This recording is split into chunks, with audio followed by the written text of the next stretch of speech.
네, 50절입니다. 형제들아, 내가 이것을 말하노니 혈과 육은 하나님 나라를 이어받을 수 없고, 또한 썩는 것은 썩지 아니하는 것을 유업으로 받지 못하느니라.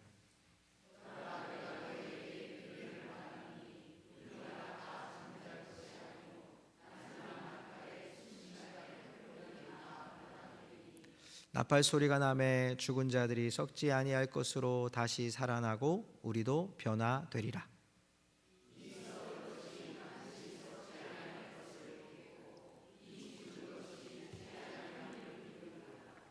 이 썩을 것이 썩지 아니함을 입고 이 죽을 것이 죽지 아니함을 입을 때에는 사망을 삼키고 이기리라고 기록된 말씀이 이루어지리라.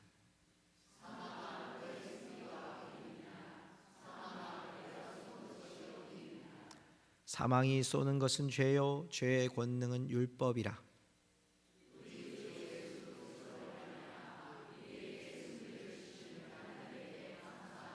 우리 같이 읽으십시다. 그러므로 내 사랑하는 형제들아, 견실하며 흔들리지 말고 항상 주의 일에 더욱 힘쓰는 자들이 되라. 이는 너희 수고가 주 안에서 헛되지 않은 줄 알미라. 아멘.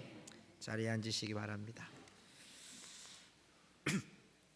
우리는 지난 5번을 통해서 고린도전서 15장을 나누었습니다.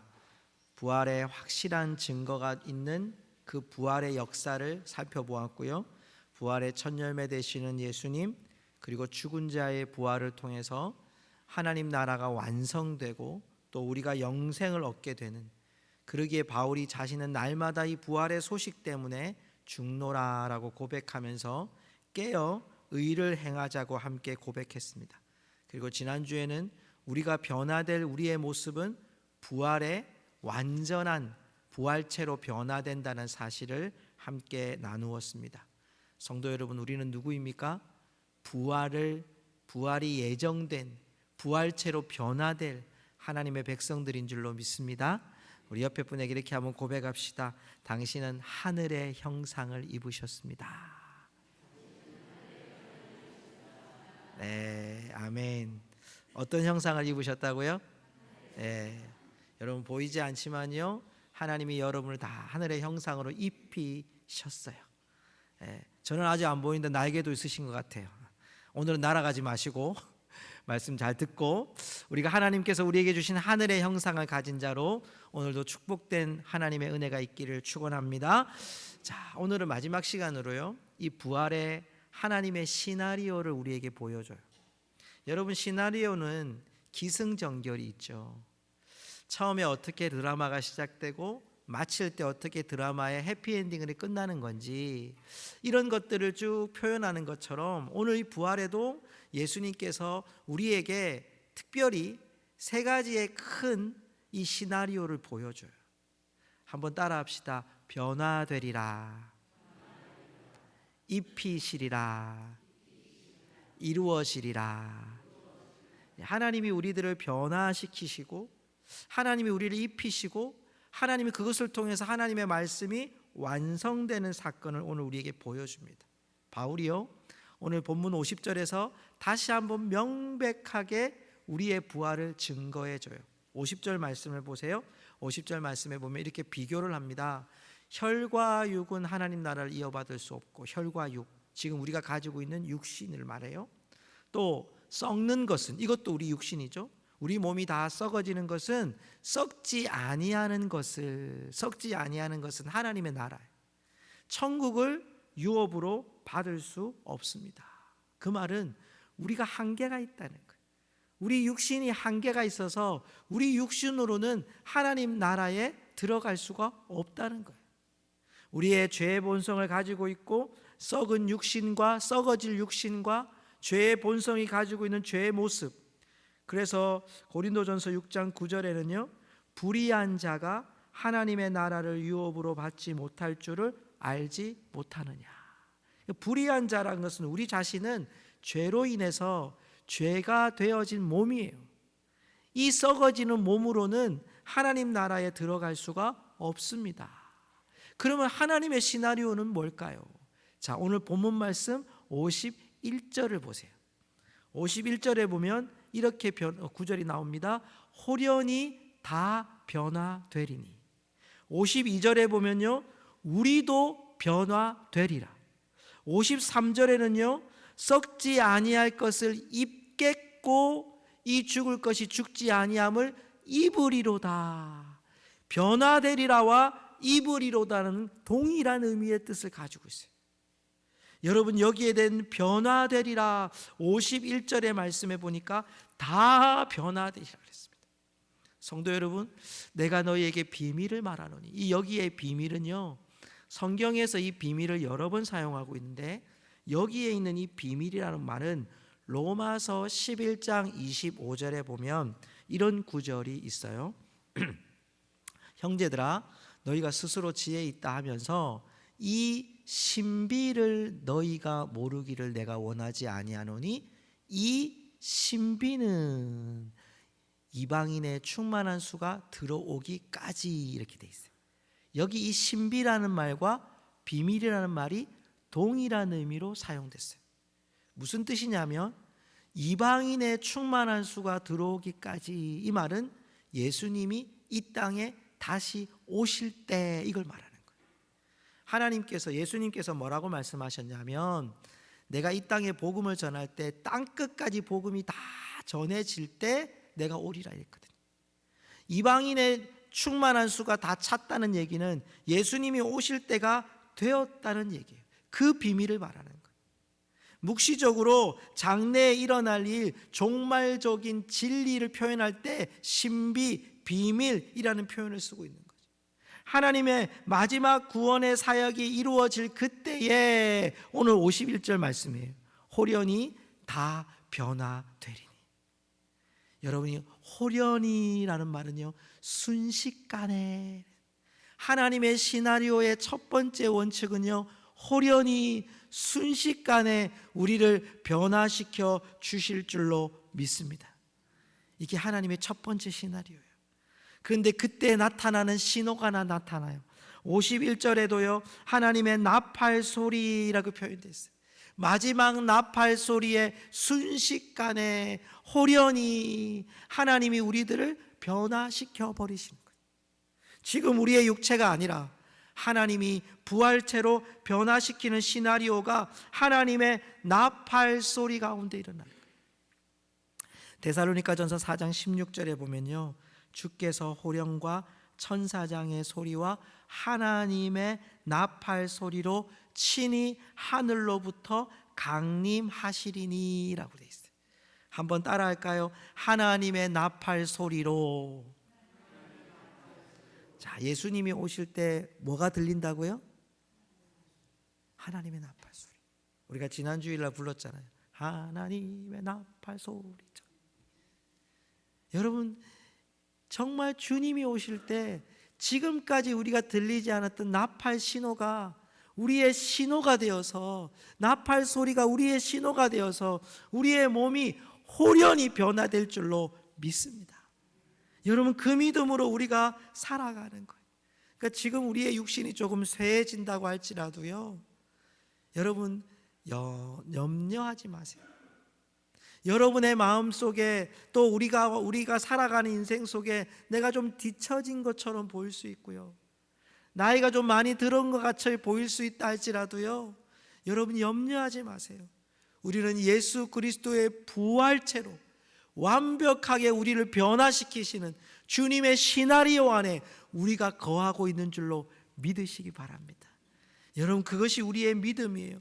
그러니까 하나님 아버지의 의도는 뭐냐면, 하나님 아버지는 결국 지금 우리를 이 땅에 놔두신 것은요, 마지막에 우리를 변화시켜서 하나님 나라에 함께 데리고 가고 싶은 것이 아버지의 마음인 거예요. 여러분, 그 아버지의 마음은요, 저는 저희 아버지 마음에, 저는 제가 오래전에 돌아가셨지만 저희 아버지 마음을 가장 느꼈던 순간이, 제가 한번 말씀드렸죠. 저희 아버지께서 그 신학대학원 공부를 하러 다니시다가 방학 때만 아버지만 볼 수 있거든요. 방학이 되면 아버지가 제가 공부하는 부산으로 오셨어요. 원래 남해에서 이제 신학 공부도 하시고 또 이제 교회도 섬기셨기 때문에, 그래서 방학 때 잠시 오는데 그때 저희 가정이 굉장히 어렵게 살았던 시절이었어요. 뭐 하나 사달라고 할 수 없을 만큼 힘든 시기였는데, 아버님이 어떻게 돈을 모으셨는지 그날 저하고 야 주식아 내일 아침에 일찍 일어나라 그러더라고요. 그래서 어디 가려고 그러지? 일찍 일어나는 것보다 좀 더 자고 싶은데 방학 때는.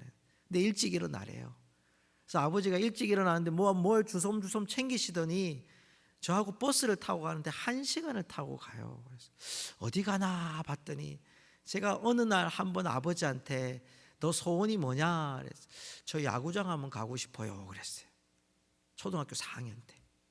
근데 제 아버지가 그 손을 잡고 그 어려운 시절에 부산 제가 살던 곳에서 야구장까지 1시간 걸리거든요. 그날 아침에 고교 야구를 보러 갔는데 아침에 10시부터 야간 경기까지 다 봤어요. 한 4경기를 본 것 같아요. 다 4경기, 5경기를 본 것 같아요. 그 가방 안에는요 먹을 거 사줄 돈은 없으니까 사과, 빵 이런 것들을 다 가져가신 거예요. 지금은 돌아가셨지만 여러분, 아버지의 마음이 뭐냐면 비록 어렵게 살았지만 아들의 꿈 하나 이루어주고 싶은 게 아버지 소망이잖아요. 그 생각이 들어요. 우리 하나님 아버지가 우리를 이 땅에 이렇게 놔두실 때, 우리가 곤고하고 우리가 고난당하고 우리가 아플 때, 또 우리가 지금 이 땅에서 힘겹게 살아가는 거 하나님 왜 모르시겠어요? 하나님 아세요. 근데 하나님 마음은 어디에 있을까요? 우리를 완전히 변화시키셔서 하나님 나라에 함께 데리고 가고 싶은 것이 아버지의 마음인 거예요. 부활은요, 하나님 아버지의 마음이 우리에게 보여주는 하나의 사건이고, 종말론적인 사건이고, 다시 없을 사건이고, 우리에게만 있는 소망해야 될 분명한 사건인 줄 여러분 믿으시기 바랍니다. 이 부활의 사건을 바라보며 우리는 오늘을 살아가는 거예요. 그래서 53절에 오늘 바울은 우리에게 이렇게 고백합니다. 53절에 보면요, 이 썩을 것이 반드시 썩지 아니할 것을 입겠고 이 죽을 것이 죽지 아니함을 입으리로다. 여러분, 여기에 반드시라는 단어를 주목하십시오. 왜 주목하셔야 됩니까? 하나님이 반드시 이루실 부활의 사건이기 때문입니다. 주님은 이 사건을 통해서 우리를, 여러분 이 말씀을요, 제가 그 쉬운 성경에 보니까 이 썩을 몸이 썩지 아니할 것을 입어야 하고 이 죽을 몸이 죽지 않을 것을 입어야 합니다, 이렇게 돼 있어요. 무슨 말입니까? 반드시 입히겠다는 하나님의 의지가 담겨져 있는 거예요. 부활은 여러분, 내가 무슨 공로를 많이 세워서 예수 믿다가 죽으면 부활하는 그런 한 과정이 아니고요, 하나님 아버지의 마음이 담겨져 있는 게 부활인 거예요. 내 생명 뺏기지 않겠다는 거예요. 내 자식 뺏기지 않겠다는 거예요. 내 자식하고 함께 병원한 나라에 들어가서 하나님 나라에 들어가게 하겠다는 거예요. 내 반드시 입히겠다는 거예요. 반드시 썩을 몸이 아니라 썩지 아니할 몸을 내가 입히겠다는 거예요. 그게 하나님 아버지의 마음이라는 거예요. 저는 오늘 이 말씀을 보면서 하나님의 의지가 뭔지를 보여줬어요. 49절에도 보면 여러분, 하나님이 오늘 본문 말씀 15장 49절에 보면 이런 말씀이 나와요. 우리가 흙에 속한 자의 형상을 입은 것 같이 또한 하늘에 속한 이의 형상을 입으리라. 하늘에 속한 이의 형상을 입는다는 말씀을 해요. 고린도후서 5장 4절에도 가면 참으로 이 장막에 있는 우리가 짐진 것 같이 단식하는 것은 복고자 함이 아니요 오히려 덧입고자 함이니. 그러니까 하나님의 본심이 뭐냐 하면 우리를 죽지 않고 우리가 영원한 멸망에 빠지지 않고 사망으로 가지 않고 나의 집, 우리에게는 아버지 집에 우리 모두가 부활할 몸으로, 새로운 몸으로 하나님 앞에 올려지기를 원하는 것이 하나님 아버지의 마음이라는 거죠. 성도 여러분, 믿으십시오. 여러분 변화될 것을 믿으시기를 바랍니다. 주님이 여러분의 손을 붙잡고 하나님 나라에 이르기를 하나님 아버지가 고대하고 계시다는 거예요. 성도 여러분, 요즘 여러분을 붙잡고 있는 생각은 무엇입니까? 저는 지난주 이제 월요일 지나고요, 감기에 걸렸었어요. 지금은 굉장히 좋아졌어요. 한 90% 정도 나은 것 같아요. 그런데요, 감기에 걸리니까요, 무슨 생각이 드냐면 딱 하나만 생각나는 거예요. 내 몸만 생각나요. 하루 종일 약 먹을 시간만 생각하고요, 하루 종일 어떻게 하면 빨리 감기가 나을지만 생각하고요, 어디 갈 생각 안 해요. 약속 잡을 생각 안 해요. 만날 생각 안 해요. 무슨 생각만 하냐면 빨리 내가 나아야 되는구나. 예배도 인도해야 되고 찬양도 해야 되고 성도들도 돌아봐야 되고 해야 될 일이 얼마나 많은데, 하나님 내가 지금 빨리 감기가 나아야 됩니다. 이것만 내가 생각하는 거예요. 어떻게 하면 목소리가 좋아질까. 또 우리 아내가 모가차를 줘가지고 늘 모가차만 마시고 계속 좋은 것만 계속 마셔서 어떻게 하면 나을 수 있을까, 이것만 생각하죠. 여러분, 그러면서 그런 묵상이 되어졌어요. 여러분, 우리가 부활할 자로 살아간다면 우리의 생각과 마음이 여러분 어디에 줄을 붙들고 있어야 되느냐라는 거예요. 어디에 관심을 기울이고 있어야 되느냐는 거죠. 썩어질 동아줄을 붙들고 있는 것이 아니라 부활할 영생할 동아줄을 붙들고 내가 부활할 하나님, 부활할 예수 그리스도의 이름만을 붙들고 살아가는 것이 성도의 삶이고 영생을 얻은 부활할 하나님의 백성인 줄 믿습니다. 여러분, 그 믿음으로 사십시오. 내가 부활할 날만을 기대하며 사십시오.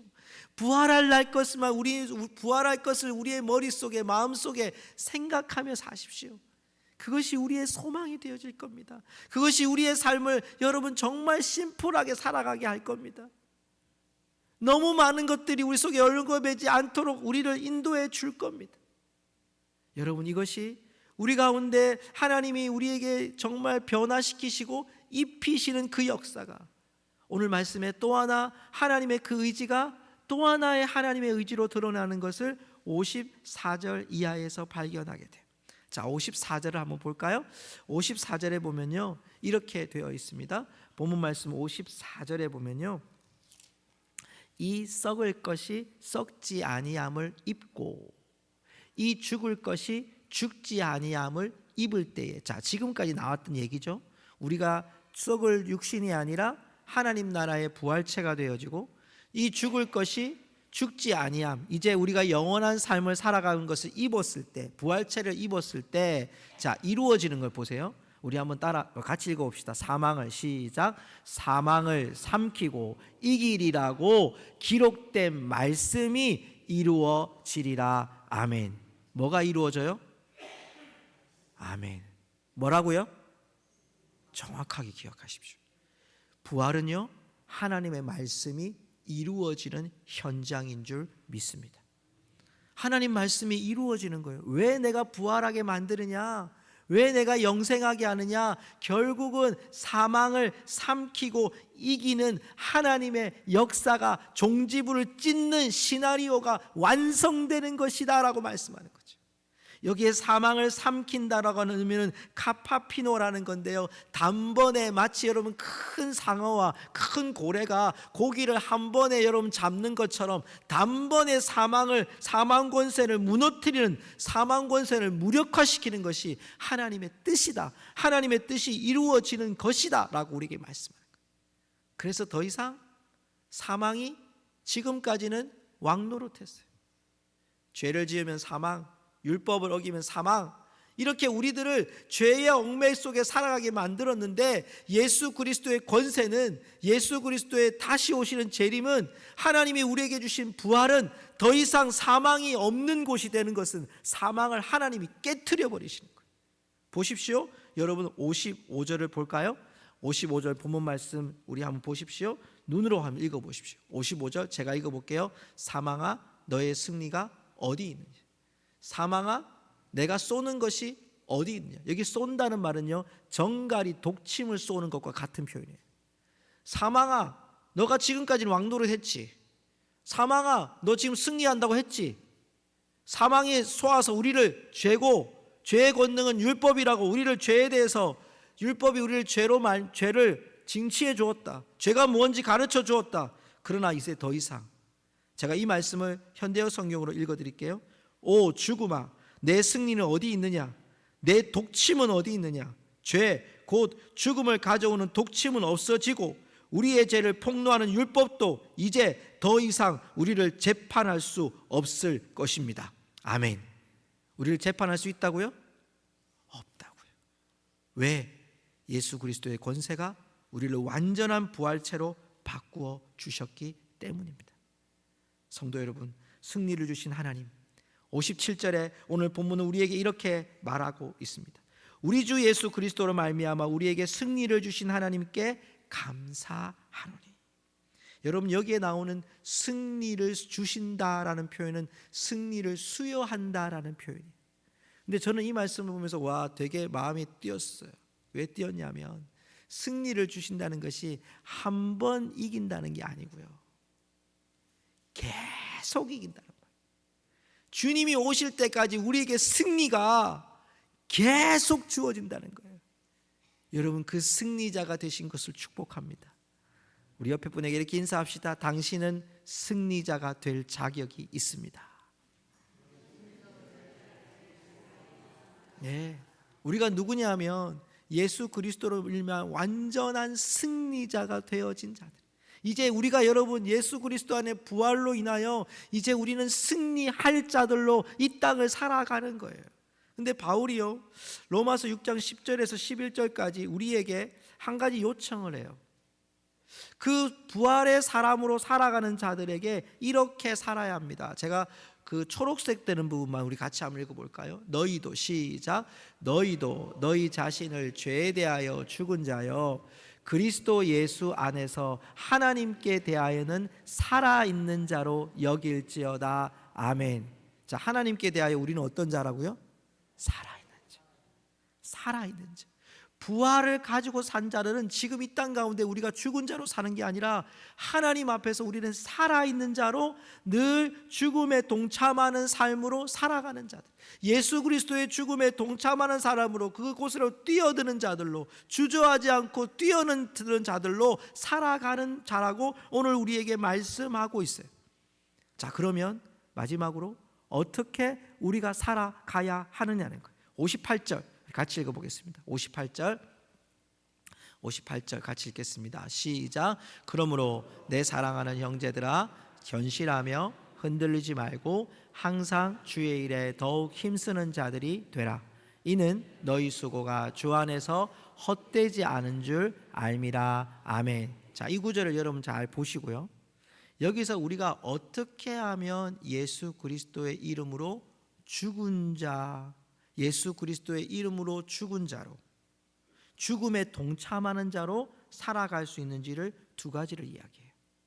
오늘 58절의 접속사가 그러므로라고 되어 있어요. 그러니까 승리를 주신 하나님께 감사함으로 너희들 어떻게 살아야 되느냐. 58절을요 제가 쉬운 성경으로 한번 보여드릴게요. 명확하게 드러나서 이런 말씀드렸어요. 그러므로 나의 사랑하는 성도 여러분, 굳게 서서 흔들리지 말고 항상 주님의 일을 위해, 한번 따라합시다. 자신을 드리십시오. 따라합시다. 자신을 드리십시오. 첫 번째입니다. 집사님 그냥 올려놔 주십시오. 자신을 드리십시오. 주님의 일을 위해 자신을 드리십시오. 오늘 이 말씀에 58절은요 이렇게 되어 있어요. 내 사랑하는 형제들아, 견실하며 흔들리지 말고 항상 주의 일에 힘쓰는 자들이 되라 라는 힘쓰는 자들을 자신을 드리라고 되어 있어요. 여러분, 여기에 드리다고 하는 단어를 찾아보니까요, 여러분 여기 말씀의 본문에는 더욱 힘쓰는 자라가 되어 있거든요. 근데 이 더욱 힘쓰는 자라는 표현이 무슨 뜻이냐면, 여기에 보면 우리가 여러분 어떤 묘기를 한다든지 공부를 굉장히 잘하는 사람이 있다든지 또 아니면 뛰어난 사람을 보면 이런 단어를 씁니다. 와, 저 사람 정말 탁월하다. 보통보다 정말 탁월한 사람이다. 여러분, 이번에 불수능이었다고 그러잖아요. 근데 불수능에 만점자가 나왔어요. 그분은 정말 탁월한 사람이에요. 여러분 어떤 자격을 갖추거나 또 어떤 일을 할 때도 보면 그 일들을 정말 탁월하게 굉장히 우수하게 잘하는 사람이 있습니다. 여러분 이 표현이 바로 그거예요. 더욱 힘쓰는 자라는 것은 힘만 열심히 쓰라는 게 아니라 하나님 앞에 나의 최선을 드리라는 거죠.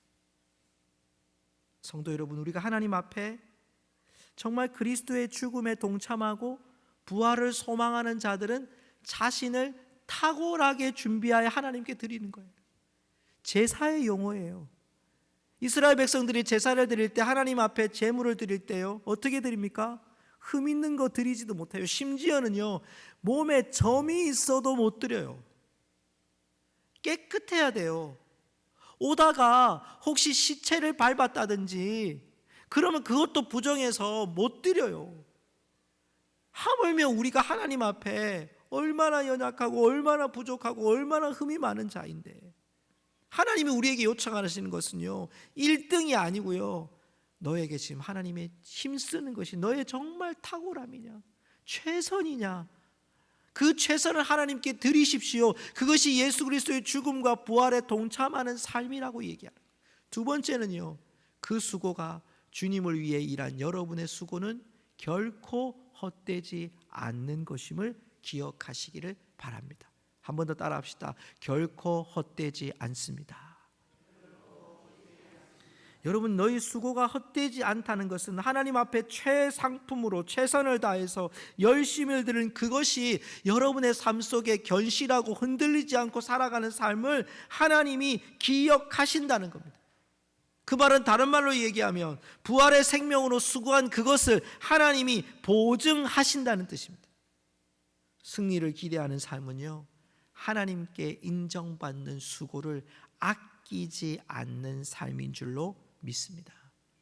성도 여러분, 마지막 날 하나님의 시나리오는요, 우리를 변화시켜 주실 겁니다. 그리고 우리를 부활체로 입혀 주실 겁니다. 그리고 하나님 말씀이 완전히 성취되어질 것입니다. 그리고 주님이 우리와 함께 그 나라에 이르게 하실 겁니다.